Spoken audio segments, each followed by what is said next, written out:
मेरी फितरत में नहीं था तमाशा करना, बहुत कुछ जानते थे मगर खामोश रहे। नमस्कार, जय हिंद। मैं हूं आपका दोस्त कवि आदि गणेश। स्वागत करता हूं आप तमाम साथियों का।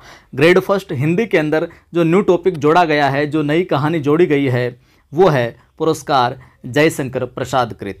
वो देखेंगे आज के इस वीडियो के अंदर, जहाँ से जो सवाल बनता है वो मैं आपको बताता चलूँगा, अंडरलाइन करवाता चलूँगा, और साथ ही साथ ये PDF आपको मैं टेलीग्राम के ऊपर भी उपलब्ध करवा दूंगा, तो आप बाद में वहाँ से हैं जो पढ़ सकते हैं, और साथ साथ नोट करना चाहें तो नोट भी कर लीजिएगा। वीडियो को लाइक कर दीजिए, आप शेयर करें सभी दोस्तों के साथ, और बताएं यहाँ पर ग्रेड फर्स्ट और सेकंड का निःशुल्क रूप से पाठ्यक्रम करवाया जा रहा है। और पहली बार देख रहे हैं चैनल को सब्सक्राइब कर बेल आइकन क्लिक कर लीजिए। कई साथी बोल रहे हैं ग्रेड सेकंड का नहीं करवाओगे क्या, तो ग्रेड सेकंड की भी जो नई कहानियाँ जुड़ी है वो भी आपको करवा दी जाएगी साथ साथ में, ठीक है। जिन साथियों ने टेलीग्राम चैनल ज्वाइन नहीं किया अभी तक, वो कर लीजिए ज्वाइन। कवि आदि गणेश हिंदी नाम से टेलीग्राम चैनल है, जिस पर 6100 से अधिक लोग हैं जो जुड़े हुए हैं। वहाँ पर मैं सवाल वगैरह डालता रहता हूँ। पुरस्कार जो कहानी है जयशंकर प्रसाद साहब की, तो इनके परिचय को भी देखते हैं, क्योंकि परिचय से भी सवाल है जो पूछे जाएंगे। फिर परिचय देखिए। सबसे पहले लेखक परिचय की हम बात करें तो जयशंकर प्रसाद, यहाँ पर देखिए इनका जो जन्म की जो जीवन अवधि है पूरी, वो दे रखी है 1890 से 1937, यानी 1890 में जन्म और 1937 के अंदर निधन।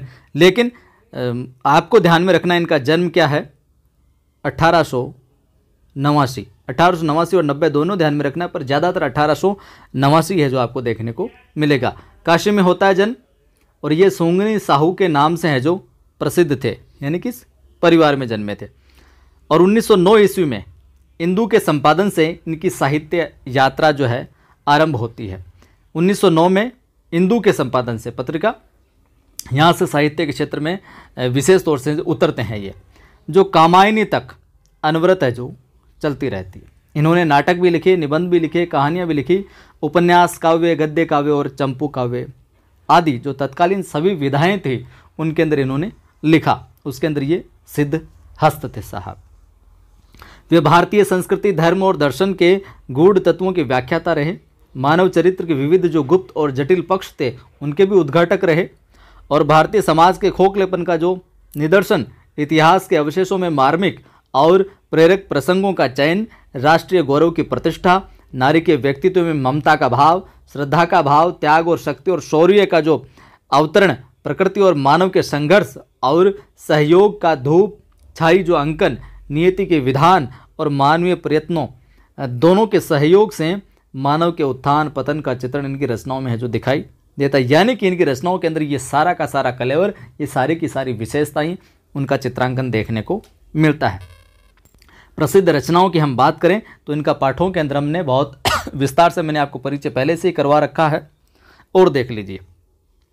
प्रसिद्ध रचनाओं में चंद्रगुप्त, स्कंदगुप्त, ध्रुव स्वामिनी, अजात शत्रु, ये सभी के सभी क्या है, नाटक है। तो पूछ लिया जाए चंद्रगुप्त की विधा है, स्कंदगुप्त की विधा है, ध्रुव स्वामिनी की विधा है या अजात शत्रु की विधा है, तो क्या हो जाएंगे, ये सभी नाटक है। निम्न में से प्रसाद का नाटक नहीं है, इस प्रकार से भी सवाल पूछा जा सकता है।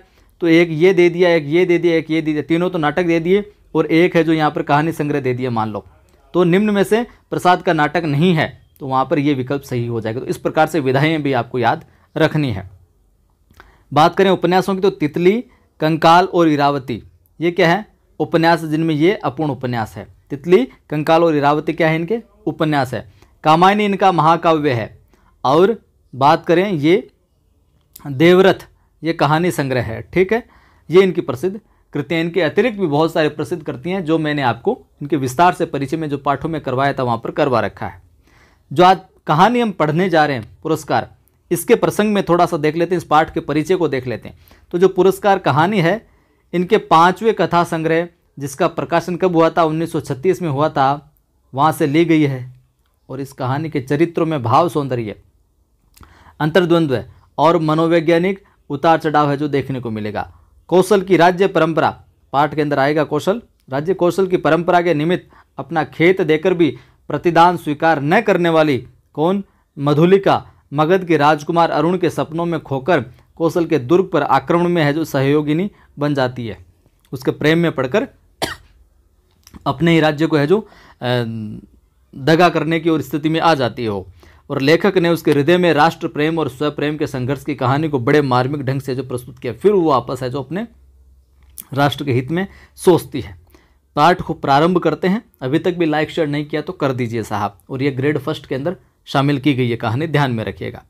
पाठ प्रारंभ करते हैं कि आर्द्र नक्षत्र, आकाश में काले काले बादलों की घुमड़, जिसमें देव दुदुम्बिका है जो गंभीर घोष, प्राचीन के इस निर्भय कोने से स्वर्ण पुरुष झांकने लगा था, यानी कि मौसम बदल रहा था। देखने लगा महाराज की सवारी। शैलमाला के अंचल में समतल उर्वरा भूमि से सौंधी बास उठ रही थी। नगर तोरण से जय घोष हुआ। भीड़ में गजराज का चामरधारी शुंड उन्नत दिखाई पड़ा। वह हर्ष और उत्साह का समुद्र हिलोरे भरता हुआ जो आगे बढ़ने लगा था। प्रभात की हेम किरणों से अनुरंजित नन्ही नन्ही बूंदों का एक झोंका स्वर्ण मल्लिका के सम्मान बरस पड़ा। मंगल सूचना से जनता ने क्या हर्ष ध्वनि की। रथों, हाथियों और अश्वारोहियों की पंक्ति जम गई।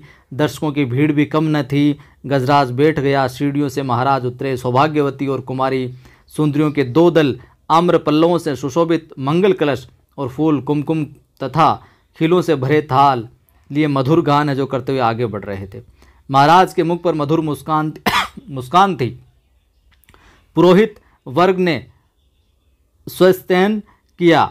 स्वर्ण रंजित हल की मूठ पकड़कर, ऊपर का हिस्सा पकड़कर महाराज ने जुते हुए सुंदर पुष्ट बेलों को चलने का संकेत किया। बेल जुते हुए थे खेत जोतने के लिए। बाजे बजने लगे। किशोरी कुमारियों ने खिलों और फूलों की है जो वर्षा की। कौशल का यह उत्सव प्रसिद्ध था। कौशल राजा का यह उत्सव है जो प्रसिद्ध था। राजा यहाँ पर हल जोतता था। एक दिन के लिए महाराज को कृषक बनना पड़ा। उस दिन इंद्र पूजन की धूमधाम होती, गोठ होती। नगर निवासी उस पहाड़ी भूमि में आनंद मनाते। प्रतिवर्ष कृषि का यह महोत्सव उत्साह से संपन्न होता। दूसरे राज्यों से भी युवक राजकुमार इस उत्सव में बड़े चाव से आकर है जो योग देते थे, मतलब आते थे। मगध का एक राजकुमार अरुण अपने रथ पर बैठकर बड़े कुतूहल से वह दृश्य है जो देख रहा था। तो पूछ लिया जाए मगध का राजकुमार कौन था, या फिर अरुण कहाँ का राजकुमार था, तो मगध का राजकुमार था अरुण। ये सवाल बन सकता है, ठीक है। बीजों का एक थाल लिए कुमारी मधुलिका महाराज के साथ थी।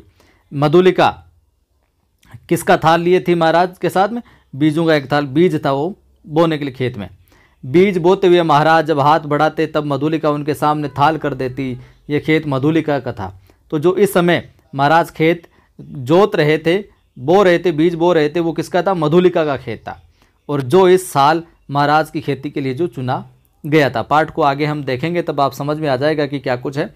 हर साल जो महाराज है किसी न किसी का खेत जोतते थे और उनका हो जाता था। इसलिए बीज देने का सम्मान मधुलिका ही को मिला। वह कुमारी थी, सुंदरी थी, कोशे वसन था। उसके शरीर पर इधर उधर लहराता हुआ स्वयं शोभित है जो हो रहा था कोशे वसन। वह कभी उसे संभालती अपने वस्त्रों को और कभी अपने रूखे अलकों को। कृषक बालिका के शुभ्र भाल पर, माथे पर श्रम कणों की भी है जो कमी नहीं थी, पसीने की बूंदों की भी। वे सब बरौनियों में गुंथे जा रहे थे। सम्मान और लज्जा उसके अधरों पर मंद मुस्कुराहट के साथ सिहर उठते, किंतु महाराज को बीज देने में उसने शिथिलता न दिखाई। बिल्कुल तत्पर थी वो। सब लोग महाराज का हल चलाना देख रहे थे विस्मय से, कुतूहल से, और अरुण देख रहा था कृषक कुमारी मधुलिका को। सब लोग तो महाराज जो बीज बो रहे थे उसको देख रहे थे, लेकिन जो अरुण था वो किसको देख रहा था? मधुलिका को है जो देख रहा था साहब।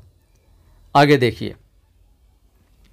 आह कितना भोला सौंदर्य, कितनी सरल चितवन। आह कितना भोला सौंदर्य, कितनी सरल चितवन। किसके लिए बोल रहा है ये? उस मधुलिका के लिए बोल रहा है ये सब। आगे देखिए। उत्सव का प्रधान कृत्य समाप्त हो गया। उत्सव का जो मुख्य काम था, कौन सा? खेत जोतने वाला, वो है जो काम है जो खत्म हो गया। और महाराज ने मधुलिका के खेत का पुरस्कार दिया, थाल में कुछ स्वर्ण मुद्राएं। यहीं से विशेष तौर से पाठ है जो प्रारंभ होता है। क्या होता है कि महाराज ने खेत जोता, किसका? मधुलिका का। और अब क्या है? मधुलिका का जो खेत जोतने के उपरांत मधुलिका को खेत का क्या दिया जा रहा है? पुरस्कार दिया जा रहा है। महाराज खेत जोत रहे हैं और उसको क्या है? पुरस्कार दिया जा रहा है। और पुरस्कार में क्या दिया? थाल में कुछ स्वर्ण मुद्राएं दी थी साहब। अब आगे क्या होता? और वह था राजकीय अनुग्रह था। राजकीय अनुग्रह क्या था? खेत जोतने के बदले में थाल में कुछ स्वर्ण मुद्राएं, ये था राजकीय अनुग्रह। तो ये आप जरूर ध्यान में रखना, इस प्रकार से सवाल है जो पूछा जा सकता है।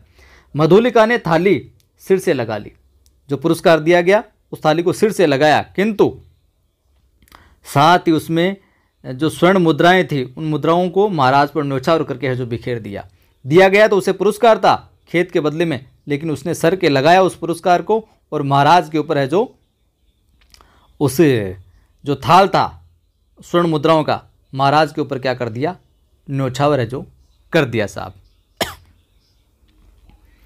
मधुलिका की उस समय की ऊर्जस्वित यानी जो तेजयुक्त मूर्ति लोग आश्चर्य से देखने लगे, उसका ऊर्जावान चेहरा और उसका ये कृत्य है जो लोग आश्चर्य से देखने लगे। महाराज की भ्रुकुटी भी जरा चढ़ी थी। मधुलिका ने सैव ने कहा, महाराज की जो भ्रुकुटी थी, भाल था, वो थोड़ी सी भौहें जो चढ़ी थी एक तरीके से, थोड़ा सा इस तरीके से देखा कि ये क्या कर रही है ये।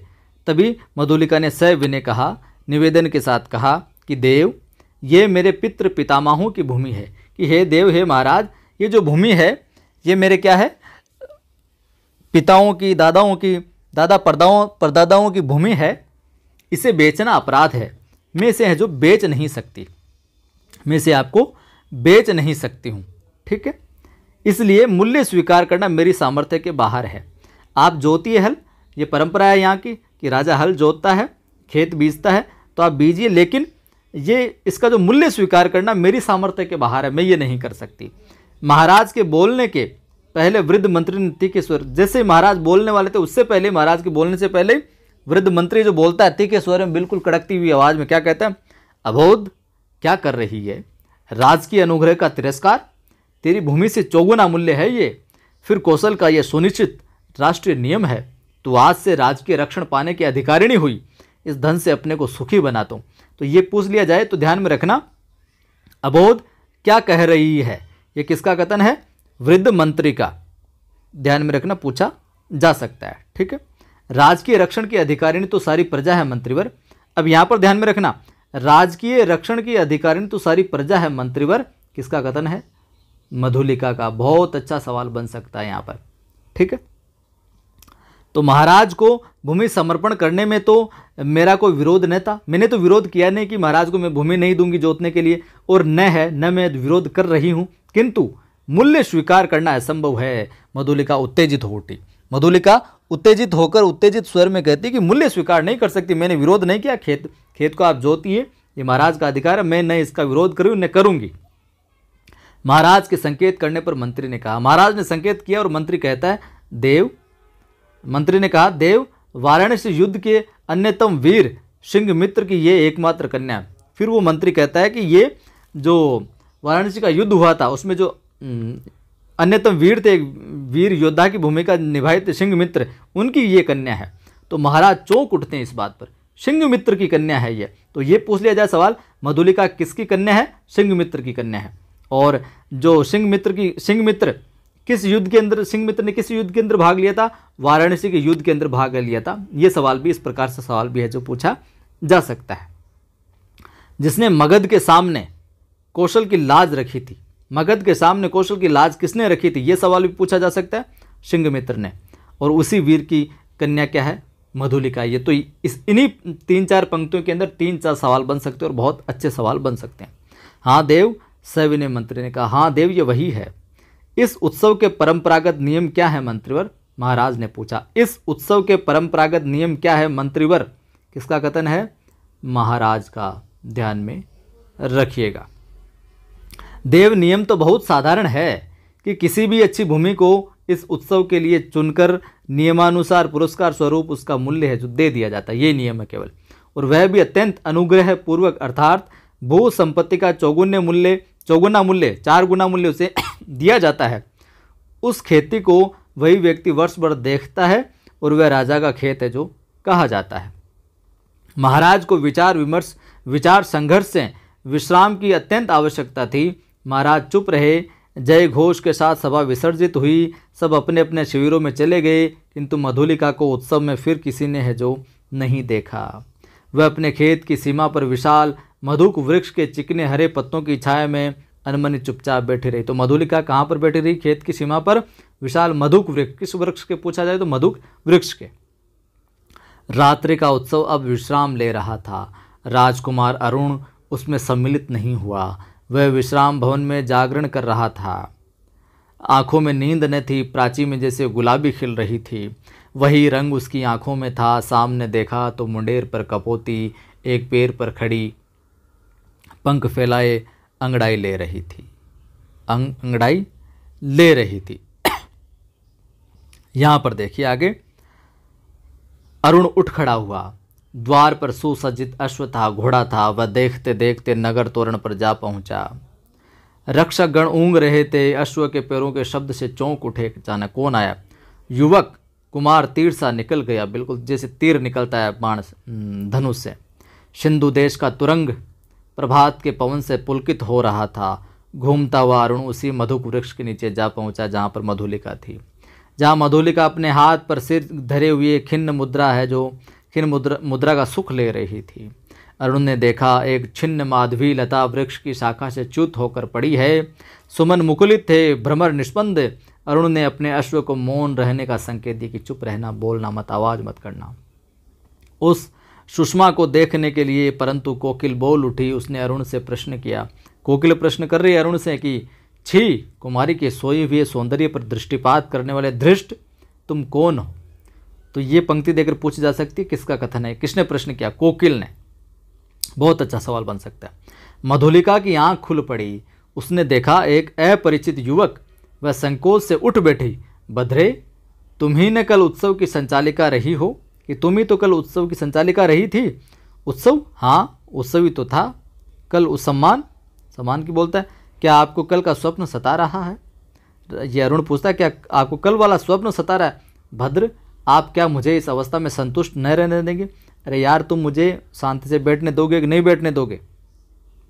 आगे देखिए, मेरा हृदय उस छवि का भक्त बन गया है देवी। अरुण कहता है कि मेरा हृदय है उस छवि का, जो आपने कल किया था, वो जो आपकी छवि मेरी आंखों में बार बार आ रही है, जो आपने राजे के ऊपर नौछावर कर दिया था सौंदर्य का, जो उसका अशरफियों का स्वर्ण जो मुद्राएं थी उनका थाल, वो छवि मेरे आंखों के सामने आता है, वो दृश्य, और मैं उसका भक्त बन गया हूँ देवी। मेरे इस अभिनय का मेरी विडंबना का आह है, मेरी ये विडंबना, मेरे इस अभिनय का आह। मनुष्य कितना निर्दयी है, अपरिचित है, क्षमा करो, जाओ अपने मार्ग। सरलता की देवी, मैं मगध का राजकुमार तुम्हारे अनुग्रह का प्रार्थी हूँ। मेरे हृदय की भावना अवगुठन में रहना नहीं जानती, उसे अपनी डेस कुछ कहना चाहता है। राजकुमार, मैं कृषक बालिका हूँ, आप नंदन बिहारी, और मैं पृथ्वी पर परिश्रम करके जीने वाली। आप मेरी स्नेह की भूमि पर से मेरा अधिकार छीन लिया गया है। मैं दुख से विकल हूँ, मेरा उपहास न करो। कि मैं तो दुखी हूँ, उदास हूँ, और आप मेरा उपहास कर रहे हैं। मैं कौशल नरेश से तुम्हारी भूमि दिलवा दूंगा। मैं कौशल नरेश से तुम्हारी भूमि दिलवा दूंगा। यहाँ पर मैं कौन है साहब? यहाँ पर ये मगध का राजकुमार अरुण है, ध्यान में रखिएगा, पूछा जा सकता। बहुत अच्छा सवाल बनेगा ये। नहीं, वह कौशल का राष्ट्रीय नियम है, मैं उसे बदलना नहीं चाहती, चाहे उससे मुझे कितना ही दुख हो, लेकिन वो कौशल का राष्ट्रीय नियम है, मैं उसे बदलना नहीं चाहती, यानी कि मैं भूमि नहीं लूँगी। तब तुम्हारा रहस्य क्या है? यह रहस्य मानव हृदय का है, मेरा नहीं है। राजकुमार, नियमों से यदि मानव हृदय बाध्य होता तो आज मगध के राजकुमार का हृदय किसी राजकुमारी की ओर न खींचकर एक कृषक बालिका का अपमान करने न आता। मधुलिका उठ खड़ी हुई। चोट खाकर राजकुमार लौट पड़ा। किशोर किरणों में उसका रत्न किरीट चमक उठा। अश्व वेग से चला जा रहा था और मधुलिका निष्ठुर प्रहार करके क्या स्वयं आहत न हुई? उसके हृदय में टीस सी होने लगी। वह सजल नेत्रों से उड़ती हुई धूल को है जो देखने लगी। मधुलिका ने राजा का प्रतिदान अनुग्रह नहीं लिया। राजा ने जो देना चाहता था वो नहीं लिया। वह दूसरे खेतों में काम करती थी और चौथे पहर रूखी सूखी खाकर पड़ी रहती। मधुक वृक्ष के नीचे छोटी सी पर्ण है जो पत्तियों की कुटिया थी। सूखे डंठलों से उसकी दीवार बनी थी। मधुलिका का वह आश्रय था, ठिकाना था। कठोर परिश्रम से जो रूखा सूखा अन्न मिलता वही उसकी सांसों को बिताने के लिए पर्याप्त था। दुबली होने पर भी उसके अंग पर तपस्या की कांति थी। आसपास के कृषक उसका आदर करते थे, सम्मान करते थे। वह एक आदर्श बालिका की थी। दिन, सप्ताह, महीने और वर्ष बीतने लगे साहब। शीतकाल की रात थी। मेघों से भरा आकाश था जिसमें बिजली की दौड़ धूप थी। मधुलिका का आच्छादन टपक रहा था, जो छज्जा था कुटिया का वो टपक रहा था। ओढ़ने की कमी थी। ये ठिठुर कर एक कोने में बैठी थी। मधुलिका अपने अभाव को आज बढ़ाकर सोच रही थी। जीवन के सामंजस्य बनाए रखने वाले उपकरण तो अपनी सीमा निर्धारित रखते हैं, परंतु उनकी आवश्यकता और कल्पना भावना के साथ घटती बढ़ती रहती है। आज बहुत दिनों बाद उसे बीती बात स्मरण हुई। कौन सी बात याद आई? कि 2 नहीं 3 वर्ष हुए होंगे इसी मधुक के नीचे प्रभात में तरुण राजकुमार ने क्या कहा था कि वह अपने हृदय से पूछने लगी। उन चाटुकारी शब्दों को सुनने के लिए उत्सुक सी वह पूछने लगी, क्या कहा था? दुख दग्ध हृदय उन स्वप्न सी बातों का स्मरण रख सकता, और स्मरण ही होता तो भी कष्टों की इस काली निशा में वह कहने का साहस करता, हाय री विडंबना।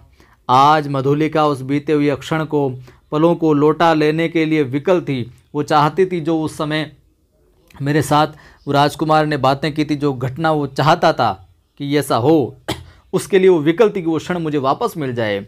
दरिद्रता की ठोकरों ने उसे व्यथित और अधीर कर दिया है। मगध की प्रासाद माला के वैभव का काल्पनिक चित्र उन सूखे डंठलों की रंध्रों से नभ में बिजली के आलोक में नाचता हुआ दिखाई देने लगा। खिलवाड़ी शिशु जैसे श्रावण की संध्या में जुगनू को पकड़ने के लिए, खिलवाड़ी यानी खेलने वाला चंचल स्वभाव वाला, श्रावण की संध्या में जुगनू को पकड़ने के लिए हाथ लपकाता है, वैसे ही मधुलिका अभी वह निकल गया। मन ही मन है जो कह रही थी कि वो निकल गया। वर्षा ने भीषण रूप धारण कर लिया। गड़गड़ाहट बढ़ने लगी। ओले पड़ने की संभावना थी। मधुलिका अपनी जर्जर झोंपड़ी के लिए कांप उठी। सहसा बाहर शब्द हुआ, कौन है यहाँ? पथिक को आश्रय चाहिए। बाहर से कथन आता है, स्वर आता है कि कौन है यहाँ? पथिक को, राहगीर को आश्रय चाहिए, ठिकाना चाहिए। मधुलिका ने डंठलों का कपाट खोल दिया। बिजली चमक उठी। उसने देखा एक पुरुष घोड़े की डोर पकड़े खड़ा है और सहसा वह चिल्ला उठी, राजकुमार तुम? मधुलिका आश्चर्य से युवक ने कहा। उस राजकुमार ने। एक पल के लिए सन्नाटा छा गया। मधुलिका अपनी कल्पना को सहसा प्रत्यक्ष देखकर जो सोच रही थी वही घटित हो गया। उसी समय प्रत्यक्ष देखकर चकित हो गई। इतने दिनों के बाद आज फिर राजकुमार? अरुण ने कहा, कितना समझाया मैंने, परंतु कि तुम्हें मैंने कितना समझाया था, परंतु तुम माने नहीं। मधुलिका अपनी दयनीय अवस्था पर संकेत करने देना नहीं चाहती थी। उसने कहा, और आज आपकी ये क्या दशा है? सिर झुकाकर अरुण ने कहा, मगध का विद्रोही निर्वासित कौशल में जीविका खोजने आया हूँ। कि मैं मगध का विद्रोही हूँ, निर्वासित हूँ, कौशल में जीविका खोजने के लिए आया हूँ। मधुलिका उस अंधकार में हंस पड़ी। मगध के विद्रोही राजकुमार का स्वागत करे एक अनाथिनी कृषक बालिका, यह भी एक विडंबना है, तो भी मैं स्वागत के लिए प्रस्तुत हूँ। शीतकाल की निस्तब्ध रजनी रात, कुहरे से धुली हुई चांदनी, हाड़ कपा देने वाला समीर हवा, तो भी अरुण और मधुलिका दोनों पहाड़ी गहवर के द्वार पर वटवृक्ष के नीचे बैठे हुए बातें कर रहे हैं। मधुलिका की वाणी में उत्साह था, किंतु अरुण जैसे अत्यंत सावधान होकर बोलता है। अरुण सावधान है, किसी को शक नहीं हो जाए। मधुलिका ने पूछा, जब तुम इतनी विपन्न अवस्था में हो तो फिर इतने सैनिकों को साथ रखने की क्या आवश्यकता है? इतने सैनिकों को क्यों ले रखा है? मधुलिका, बाहुबल ही तो वीरों की आजीविका है। देखिए, बाहुबल ही तो वीरों की आजीविका है। राजकुमार कहता है, ये मेरे जीवन मरण के साथी। जीवन मरण के साथी कौन है? सैनिक। पूछ लिया जाए जीवन मरण के साथी किसको कहा गया है? सैनिकों को।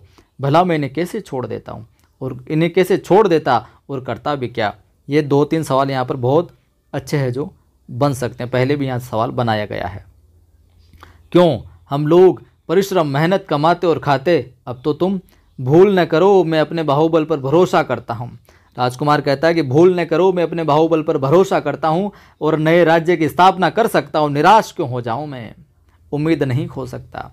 यहाँ से आप मोटिवेशन ले सकते हैं कि जब तक सफलता प्राप्त नहीं हो तब तक लगातार है जो कर्मरत रहिए, उम्मीद रखिए, आशा रखिए, यकीनन आपके जीवन में है जो तब्दीली आ सकती है। अरुण के शब्दों में कंपन था। वह जैसे कुछ कहना चाहता था पर वह कह नहीं सकता था। नवीन राज्य, ओहो तुम्हारा उत्साह तो कम नहीं। भला कैसे? कोई ढंग बताओ तो मैं भी कल्पना का आनंद ले लूं। कल्पना का आनंद नहीं मधुलिका, मैं तुम्हें राज रानी के सम्मान मैं सिंहासन पर बिठाऊंगा, कि मैं राजा बनूंगा और तुम्हें रानी के सिंहासन पर बिठाऊंगा। तुम अपने छिने हुए खेत की चिंता करके भयभीत न हो। एक क्षण में, एक पल में सरला मधुलिका के मन में प्रमाद का अंधड़ बहने लगा, द्वंद्व मच गया। उसने सहसा कहा, आह, मैं सचमुच आज तक तुम्हारी प्रतीक्षा करती थी। राजकुमार अरुण ढिठाई से उसके हाथों को दबाकर बोला, हाथों को हाथ में लेकर दबाकर बोलता है, तो मेरा भ्रम था, तुम सचमुच मुझे प्यार करती हो। युवती का वक्ष स्थल फूल उठा। वह हाँ भी नहीं कह सकी और नहीं भी नहीं कह सकी, हाँ और ना दोनों ही नहीं कह सकी। अरुण ने उसकी अवस्था का अनुभव कर लिया। कुशल मनुष्य के सामने उसने अवसर को हाथ से न जाने दिया। तुरंत बोल उठा, तुम्हारी इच्छा हो तो प्राणों से प्रण लगाकर मैं तुम्हें इस कौशल के सिंहासन पर बिठा दूं मधुलिका। अरुण के खड़ग का आतंक देखोगी तुम, तलवार का खड़ग का आतंक देखोगी, पराक्रम देखोगी। मधुलिका एक बार कांप उठी। वह कहना चाहती थी नहीं, किंतु उसके मुंह से निकला क्या? सत्य मधुलिका, कौशल नरेश तभी से तुम्हारे लिए चिंतित है। ये मैं जानता हूँ। तुम्हारी साधारण सी प्रार्थना वह स्वीकार न करेंगे कि तुम जो चाहोगी वो तुम्हें कौशल नरेश जो दे देंगे। अब यहाँ पर जो राजकुमार है वो अपनी बातों में लेकर राज्य विस्तार करना चाहता है, स्वयं को स्थापित करना चाहता है यहाँ पर जो अरुण है। और मुझे ये भी विदित है, ये भी मैं जानता हूँ कि कौशल के सेनापति अधिकांश सैनिकों के साथ पहाड़ी दस्युओं का दमन करने के लिए बहुत दूर चले गए। कौशल के सेनापति और सैनिक बहुत दूर गए हैं दस्युओं का दमन करने के लिए। तो ये सवाल पूछा जा सकता है, कौशल के सेनापति सैनिकों के साथ किनका दमन करने के लिए बहुत दूर चले गए? दस्युओं के जो लोग थे उस इलाके में गए हुए हैं। मधुलिका की आंखों के आगे बिजलियां हंसने लगी। दारुण भावना से उसका मस्तक विकृत हो उठा। अरुण ने कहा, तुम बोलते नहीं हो? जो कहोगे वही करूंगी, मंत्रमुग्ध सी मधुलिका ने कहा। जो कहोगे वही करूंगी, मधुलिका का कथन है। मंत्रमुग्ध होकर उसके शब्दों में वो आ जाती है। स्वर्ण मंच पर कौशल नरेश अर्धनिद्रित अवस्था में आंखें मुकुलित किए है। एक चामरधारिणी युवती पीछे खड़ी अपनी कलाई बड़ी कुशलता से घुमा रही है। चामर के शुभ्र आंदोलन उस प्रकोष्ठ में धीरे धीरे संचालित है जो हो रहे हैं साहब। और तांबुल वाहिनी प्रतिभा के सम्मान दूर खड़ी है, दूर खड़ी है।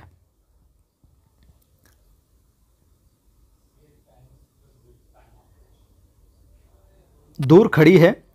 प्रतिहारी ने आकर कहा, प्रतिहारी का मतलब है सेवक, रक्षक।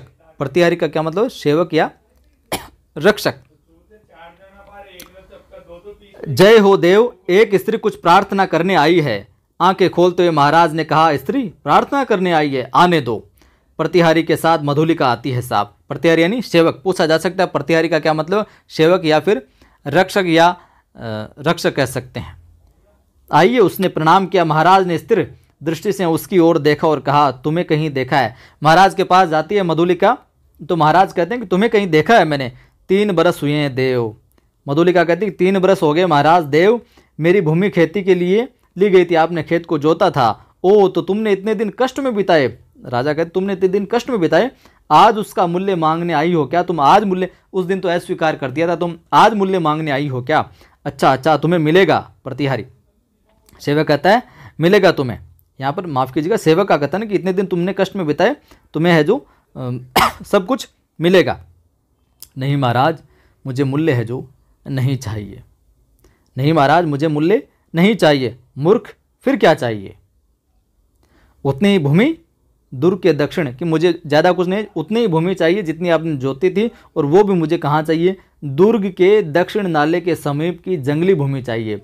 वहीं मैं अपनी खेती करूंगी। मुझे एक सहायक मिल गया, मुझे एक सहायता करने वाला मिल गया, मुझे दक्षिण के नाले के समीप वाली जंगली भूमि दे दो। तो ये सवाल पूछा जा सकता है कि मधुलिका ने किस क्षेत्र वाली या कौन सी भूमि मांगी थी? तो दुर्ग के दक्षिण नाले के समीप की जंगली भूमि है जो मांगी थी। वह मनुष्य से मेरी है जो मेरी सहायता करेगा। भूमि को समतल भी बनाना होगा, वो मेरी आदमी ले आएगा और मेरी मदद करेगा, और मैं वहीं खेती बाड़ी है जो कर लूँगी। महाराज ने कहा, कृषक वाली के वह बड़ी उबड़ खाबड़ भूमि है, वो तो बहुत उबड़ खाबड़ भूमि है, क्या करेगी? तिस पर उस पर वह दुर्ग के समीप एक सैनिक महत्व रखती है, वो दुर्ग के पास में सैनिक महत्व की भी रखती है, तो फिर निराश लौट जाऊँ? तो मधुलिका कहती है फिर मैं निराश लौट जाऊँ, आप नहीं दोगे मुझे सिंह मित्र की कन्या, मैं क्या करूँ? तुम्हारी ये प्रार्थना देव जैसी आज्ञा हो। जाओ तुम श्रमजीवियों को उसमें लगाओ, मैं अमात्य को आज्ञा पत्र देने का आदेश करता हूँ कि तुम जाओ, अपने आदमी को काम पे लगा लो और तुम्हें जो कुछ करना वहाँ पर ठीक ठाक करना वो कर लो। जय हो देव, जय हो कहकर प्रणाम करते हुए मधुलिका राज मंदिर के है जो बाहर आती है। दुर्ग के दक्षिण भयावने नाले के तट पर घना जंगल है। आज वहाँ मनुष्यों का पद संचार से जंगल की शून्यता भंग हो रही थी। जंगल की शून्यता भंग होने से तात्पर्य वहाँ पर लोगों का कोलाहल सा था। जो शांति रहती है अक्सर जंगल में वो नहीं थी। अरुण के छिपे हुए मनुष्य स्वतंत्रता से इधर उधर घूमते थे। झाड़ियों को काट कर पथ बन रहा था, क्योंकि अब उसको दे दिया है वो ज़मीन। नगर दूर था, फिर उधर यूं ही कोई न आता था। अब जंगल में कौन आता है? फिर अब तो महाराज की आज्ञा हो गई है और मधुलिका का अच्छा खेत जो बन रहा था, किसी को इसकी चिंता न थी। एक घने कुंज में अरुण और मधुलिका एक दूसरे को हर्षित नेत्रों से, प्रसन्न नेत्रों से देख रहे थे।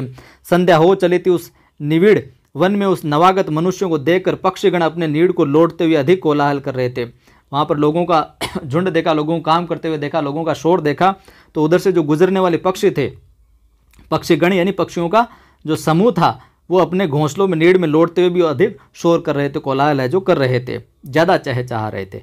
प्रसन्नता से अरुण की आंखें चमक उठी। सूर्य की अंतिम किरणें झुरमुट से घुसकर मधुलिका के कपोलों से जो खेलने लगी।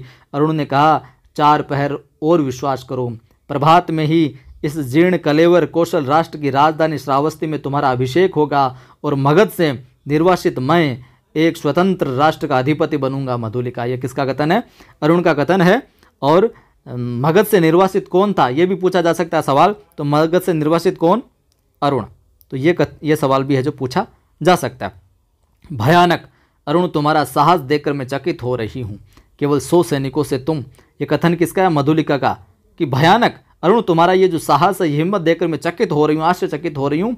केवल 100 सैनिकों से तुम ये जीत लोगे? रात के तीसरे पहर मेरी विजय यात्रा होगी। मधुलिका, अरुण कहता है कि रात के जो तीसरा पहर है, ये भी पूछा जा सकता है रात के किस पहर मेरी विजय यात्रा प्रारंभ होगी, ऐसा कथन कहता है अरुण। तो रात के तीसरे पहर की बात करता है। तो तुमको इस विजय पर विश्वास है? अवश्य तुम अपनी झोंपड़ी में ये रात बिताओ। प्रभात से, सुबह से राज मंदिर ही तुम्हारा जो लीला निकेतन बनेगा। कि आज तुम झोंपड़ी में रात बिता लो, सुबह होते ही राज मंदिर ही तुम्हारा लीला निकेतन है जो बनेगा। तुम मतलब वहीं रहोगे। फिर मधुलिका प्रसन्न हो जाती है, किंतु अरुण के लिए उसकी कल्याण कामना सशंक थी, थोड़ी शंका रहती है।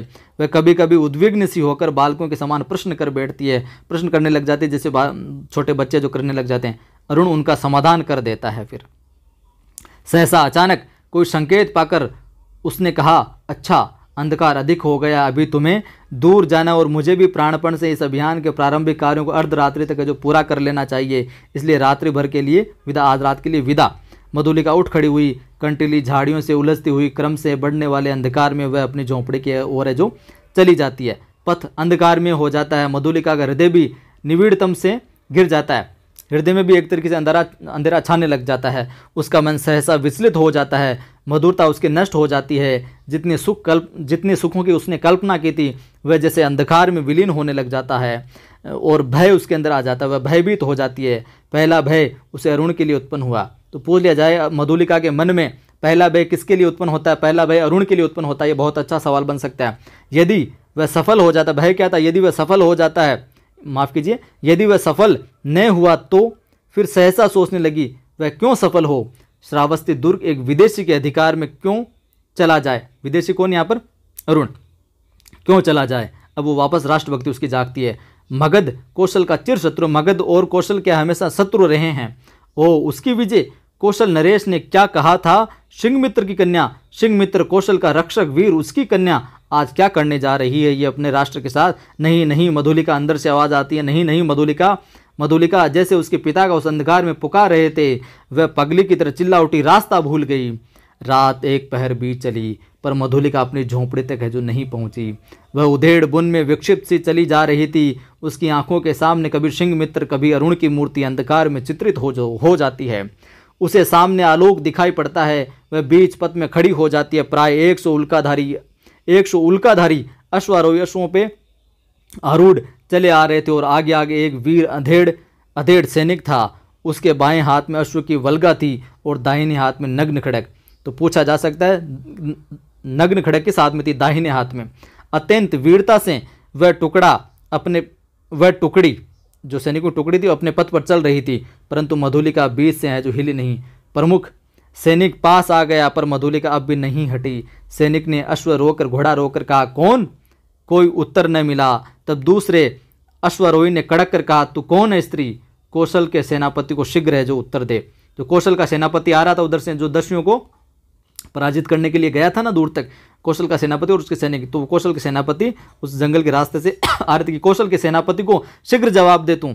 रमणी जैसे विकारग्रस्त स्वर से चिल्ला उठी, बांध लो मुझे। रमणी जैसे विकारग्रस्त स्वर से चिल्ला उठी। कौन? मधुलिका चिल्लाती है कि बांध लो मुझे, मेरी हत्या करो, मैंने अपराध ही ऐसा किया है। सेनापति हंस पड़े, बोले, पगली है क्या तू? पागल हो गई है क्या? क्या अपराध किया तूने? पगली नहीं, यदि वही होता तो इतनी विचार वेदना क्यों होती? सेनापति, मुझे बांध लो, राजा के पास ले चलो। क्या है स्पष्ट कह, क्या है स्पष्ट कह। ये किसका कथन है, ध्यान में रखना, सेनापति का कथन पूछा जा सकता है। क्या है स्पष्ट कह, तू सही सही बात बता, चक्कर क्या है? श्रावस्ती का दुर्ग एक प्रहर में दस्युओं के हस्तगस्त हो जाएगा, कि वो ऐसे इस पर अधिकार कर लेंगे। दक्षिण नाले के पार से उनका आक्रमण होगा। वो अब मधुलिका सब कुछ बात बता कि दक्षिण के नाले के पार से उनका आक्रमण होगा। सेनापति चौंक गया अचानक। उन्होंने आश्चर्य से पूछा, तू क्या कह रही है ये बात? मैं सच कह रही हूँ, शीघ्रता करो तुम। सेनापति ने 80 सैनिकों को नाले की ओर है जो धीरे धीरे बढ़ने की आज्ञा दी। तो ध्यान में रखना, सेनापति ने नाले की ओर कितने सैनिकों को बढ़ने की आज्ञा दी थी? 80 सैनिकों को। कितने सैनिकों को? 80 सैनिकों को। ये सवाल बहुत अच्छा बन सकता है। और स्वयं अश्वारोहियों के साथ दुर्ग की ओर बढ़े। मधुलिका एक अश्वारोही के साथ है जो बांध दी गई। मधुलिका को बांध दिया गया, एक घोड़े पर सवार था उसके साथ। श्रावस्ती का दुर्ग कौशल राष्ट्र का केंद्र इस रात्रि में अपने विगत वैभव का स्वप्न देख रहा था। विभिन्न राजवंशों ने उसके प्रांतों पर अधिकार जमा लिया और अब वह कई गांवों का अधिपति है। फिर भी उसके साथ कौशल के अतीत की स्वर्ण गाथाएं लिपटी है। वही लोगों की ईर्ष्या का कारण है। दुर्ग के प्रहरी चौंक उठे जब घोड़े थोड़े से अश्वारोही बड़े वेग से आते हुए दुर्ग पर रुके। जब उल्का के आलोक में, प्रकाश में उन्होंने सेनापति को पहचाना, तब द्वार खोला कि सेनापति आया अपना। सेनापति घोड़े की पीठ से उतरता है। उन्होंने कहा, अग्निसेन, दुर्ग में कितने सैनिक होंगे? सेनापति की जय हो। 200 सैनिक होंगे दुर्ग में। उन्हें शीघ्र ही एकत्र करो, इकट्ठा करो, परंतु बिना किसी शब्द के, बिना किसी शोरगुल के। शो को लेकर तुम शीघ्र ही है जो चुपचाप दुर्ग के दक्षिण की ओर चले जाओ। आलोक और शब्द न हो, उजाला नहीं हो और शोरगुल नहीं होना चाहिए। सेनापति ने मधुलिका की ओर देखा, वह खोल दी गई। अब मधुलिका खोल दिया गया यहाँ पर लाकर। उसे अपने पीछे आने का संकेत कर सेनापति राज मंदिर की ओर बढ़े। प्रतिहारी यानी सेवक ने सेनापति को देखते महाराज को सावधान किया। वह अपनी सुख निद्रा के लिए प्रस्तुत हो रहे थे, सोने के लिए, किंतु सेनापति और साथ में मधुलिका को देखते चंचल हो उठे। सेनापति ने कहा, जय हो देव, इस स्त्री के कारण मुझे इस समय उपस्थित होना पड़ा, कि इस स्त्री की वजह से मुझे अभी है जो यहाँ पर आना पड़ा है। महाराज ने स्थिर नेत्रों से देखकर कहा, सिंह मित्र की कन्या, फिर यहाँ क्यों? क्या तुम्हारा क्षेत्र नहीं बन रहा? क्या तुमने जो खेत की मांग की थी, जो जगह की मांग थी, वो नहीं तैयार हो रहा? कोई बाधा है, कोई समस्या है? कोई सेनापति, मैंने दुर्ग के दक्षिण नाले के समीप की भूमि इसे दे दी है। क्या उसी संबंध में तुम कहना चाहते हो कुछ यहाँ पर? देव, किसी गुप्त शत्रु ने, माफ कीजिए, किसी गुप्त शत्रु ने उसी ओर से आज की रात में दुर्ग पर अधिकार कर लेने का प्रबंध है जो किया है, योजना बनाई है। इसी स्त्री ने मुझे पत्र में ये संदेशा दिया है। रास्ते में इसी औरत ने मुझे ये बात बताई है। राजा ने मधुलिका की ओर देखा, वह कांप उठी। घृणा और लज्जा से वह गड़ी जा रही थी। राजा ने पूछा, मधुलिका, यह सत्य है? हाँ देव, राजा ने सेनापति से कहा, सैनिकों को एकत्र करके तुम चलो, मैं भी आता हूँ। सेनापति के चले जाने पर राजा ने कहा, सिंह मित्र की कन्या, तुमने एक बार फिर कौशल का उपकार किया है। जिस प्रकार सिंह मित्र ने उपकार किया था राज्य के ऊपर, आज फिर तुमने उपकार किया है। ये सूचना देकर तुमने पुरस्कार का काम किया, पुरस्कार मिलेगा तुम्हें। अच्छा, तुम यहीं ठहरो, पहले उन आतताइयों का प्रबंध कर लूँ, जो आक्रमणकारी आने वाले हैं मैं उनका प्रबंध कर लेता हूँ, तुम यहीं ठहरो। अपने साहसिक अभियान में अरुण बंदी हुआ, अरुण को बंदी बना लिया गया और दुर्ग उल्का के आलोक में अतिरंजित हो गया। भीड़ ने जय घोष किया, सबके मन में उल्लास था। श्रावस्ती दुर्ग आज एक दस्यु के हाथ में जाने से बचा। आबाद वृद्ध नारी आनंद से उन्मत्त हो उठे। वृद्ध जो लोग थे सभी उन्मत्त हो उठे। उषा के आलोक में सुबह सभा मंडप के दर्शकों से भर गया। बंदी अरुण को देखते ही जनता ने रोष से हुंकार भरी। जनता में गुस्सा आ गया अरुण को देखते हुए। वध करो इसका, राजा ने सहमत होकर कहा, प्राण दंड दिया जाएगा। मधुलिका बुलाई गई, मधुलिका को बुलाया गया। वह पगली सी आकर खड़ी हो गई। कौशल नरेश ने पूछा, मधुलिका, तुझे तो पुरस्कार लेना हो, मांग। वह चुप रही। कौशल नरेश ने कहा, तुझे जो पुरस्कार चाहिए वो मांग लो, लेकिन वो चुप खड़ी रही। राजा ने कहा, मेरे निज की जितनी खेती है मैं सब तुझे देता हूँ। राजा कहता है, जो खेती सौंपी थी, राजा कहता है कि मेरी निज की जितनी भी खेती वो सारी की सारी मैं तुझे देता हूँ। मधुलिका ने एक बार बंदी अरुण की ओर देखा। उसने कहा, मुझे कुछ नहीं चाहिए।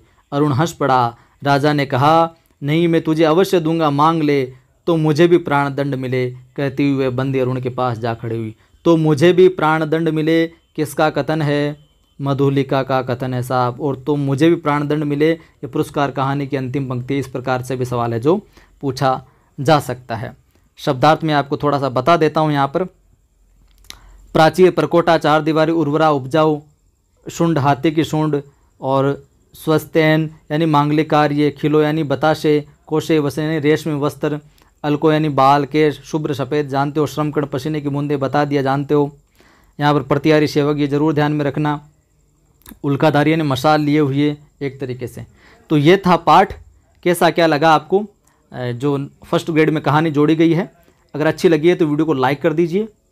सभी दोस्तों को, सभी फेसबुक व्हाट्सएप ग्रुप पे आप शेयर कीजिए, जोड़िए उनको कि यहाँ पर ग्रेड फर्स्ट सेकंड का निःशुल्क रूप से पाठ्यक्रम करवाया जा रहा हो। पहली बार देख रहे हो, सब्सक्राइब कर बेल आइकन क्लिक कर लो ताकि हर वीडियो की सूचना मिलती रहे।